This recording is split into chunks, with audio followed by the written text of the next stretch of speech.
So here's my ID. This is my speech on the roles of the courtroom. We'll start with the plaintiff. The plaintiff is the person that files a lawsuit. They're the one that carries it out.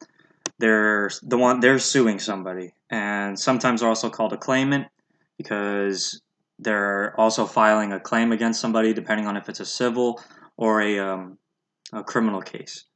The respondent, sometimes known as a defendant, again, if it's a civil or a criminal case, they're the accused party, usually not of an offense, but a civil wrongdoing.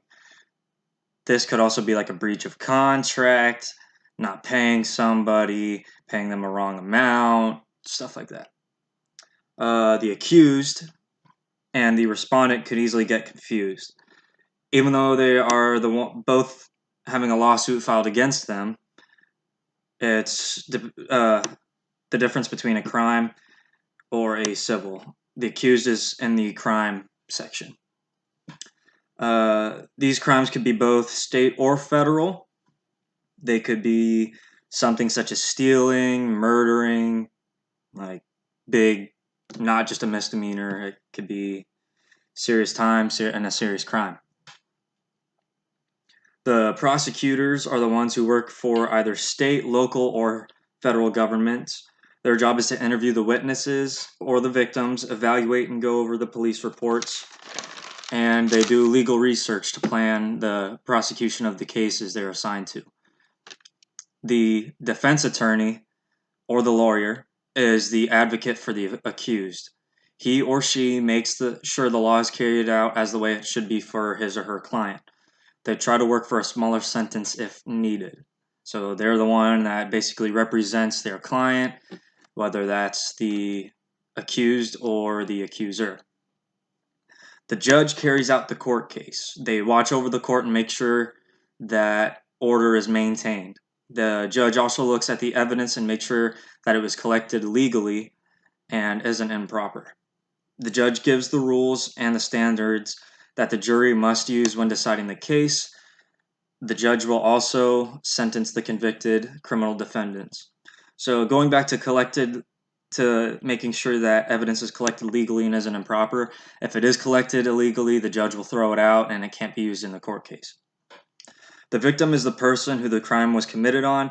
They will usually testify against the accused. So they're also the person that could be filing the lawsuit. So like in a rape case, the rape victim is the one filing the lawsuit against the rapist, the accused rapist. Witnesses. These are the people who saw the crime as it happened. They are usually required to testify, but they must take an oath to agree to tell the truth and nothing but the truth. So when a lawyer will call a witness to the stand, this witness will stand up before the judge. They'll place their hand on a Bible and raise their right hand, and the police in the courtroom will swear them in or make them do the oath. You swear to tell the truth, nothing but the truth. So help you God. I don't know if they say that anymore, but that's the way that it used to go. Also, the police officer will bring in the evidence that was collected, such as weapons or illegal drugs. They will help the judge maintain a calm courtroom.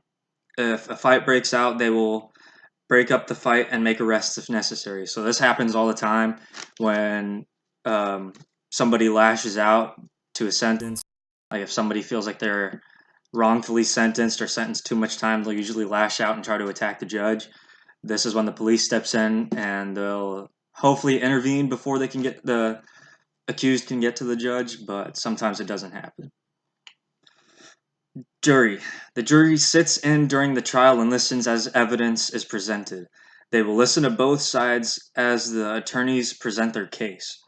After everything is presented, they will decide if the defendant is guilty or not guilty in criminal cases, or for civil cases, liable or not liable. So the jury, 12 people, they're the people that either have the accused life in their hands or out of their hands. So they're the people that sentence people to death, or they're the ones that'll say like in the movie 12 Angry Men, They go off to a room and they convene and talk for a certain amount of time. And if they can't reach a verdict within this certain amount of time, the case will get carried over to the next day and they will do another vote. And they also can't vote. If it's a tied vote, then it'll get carried over again and then vote over again and vote over until they can um, reach a verdict, which was, again, either guilty or not guilty in criminal cases or liable or not liable in civil cases.